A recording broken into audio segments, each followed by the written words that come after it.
Hi, I'm Jeff. This is Tropical Plants at 53 degrees north.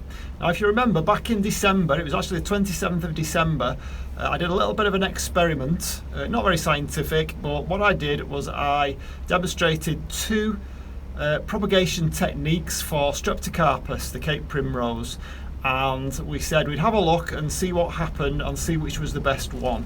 So I've got some results in, and first of all, before I do that, I'm going to show you two very short clips of the two methods.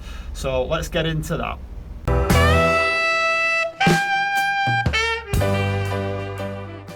We'll start off with my original method, which is simply to cut it into sections.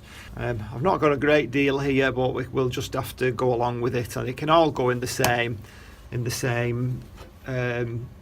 seed tray there, along with that one that did take. So a couple more sections. So I'm only going to do two here. I'm going to cut it like that, and the thing to remember is which way round it is. So that was the bottom, so that's the bit that's going to go into the seed tray, and that's the bit that's going to go into the seed tray.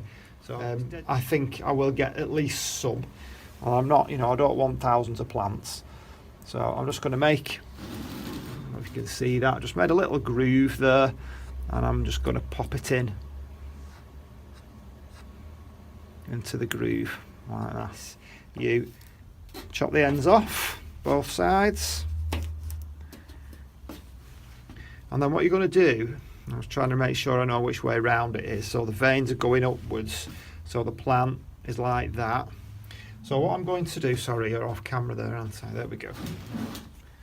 Right, what I'm going to do is, and I'll try and zoom in on this when I'm editing it, I'm going to remove the rib down the middle. Now, it's a bit like filleting a fish. Not that I've ever filleted a fish. So I'm simply cutting along the side of the rib. Now I want that bit, and I'm cutting down the side, the other side of the rib. So you can see where the rib was on there. That one's probably a bit more likely to go, and that's going to go in to the compost like that.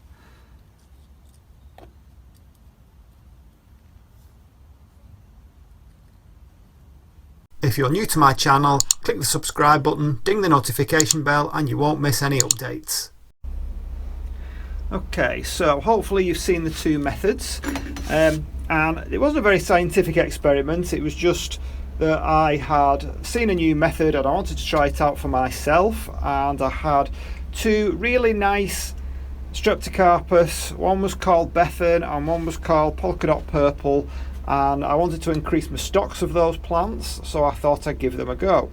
Now, first of all, I'm going to crow a little bit here because, well, not just, it was nothing nasty, but certain people said, well, wrong time of year, try this during springtime.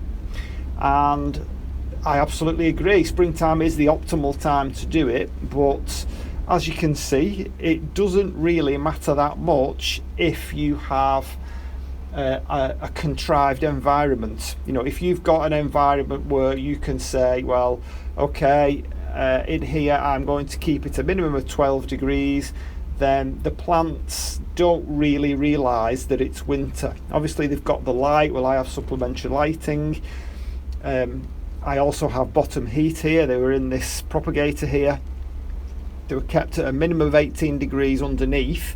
The top was covered with one of these clear perspex lids, so the humidity was kept in, and frankly it was worth a try. I was chopping the plants up a little bit, I was tidying them up, I was getting rid of various leaves. So while I was there, I dug in, got a few new leaves, and I tried both methods for both of these different species of plant.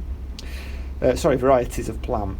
So we'll start with Bethan first of all. Well, Bethan has been super duper successful, because even though I've only got 4 leaves in there, 100% success rate, as you can see, and as you can see from the label, 27th of December was when they were put in there.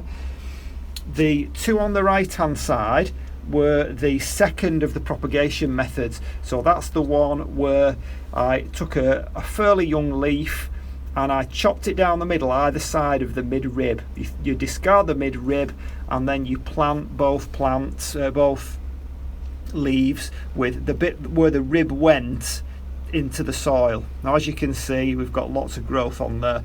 There's another little new growth coming on that side. This particular one is good because I can then cut that and have a new leaf on each one, so I'm going to get several plants out of that. This one at the moment I'll probably only get 2 out of it at the moment, still early days yet. These 2 were just a regular leaf method where you just cut the leaf horizontally across.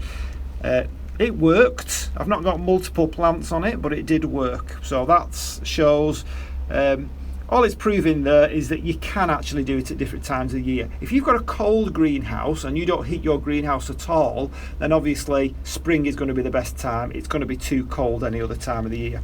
So we'll put that one back. The other one, polka dot purple.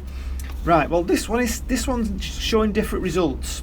The 2 on the right were the 2 that I took down, took from the mid-rib, took the mid-rib bit out, planted those. I'm going to get multiple plants out of that one and several plants out of that one. These 4 here were the leaves that were cut horizontally. I can see one coming there just about, but I can't see anything on the others just yet. So it may be that if you are propagating polka dot purple, then the mid-rib method is the method for you.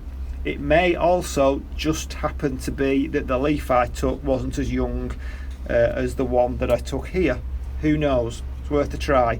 But definitely, conclusively, if you can get the conditions right, 27th of the 12th shows it doesn't really matter whether you wait till spring or not.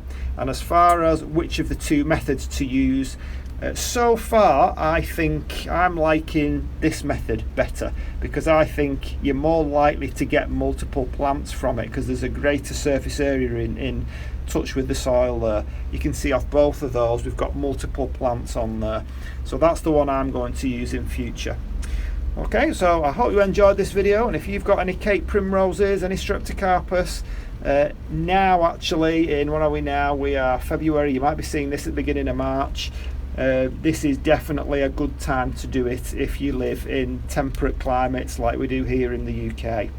So please, by all means, share with me your Streptocarpus stories. I'll be very interested to see if there are any other methods of propagation, or anybody's tried anything else, and or if you've got any particular favourites of Streptocarpus and in particular varieties that you really like. I like to see new varieties as well.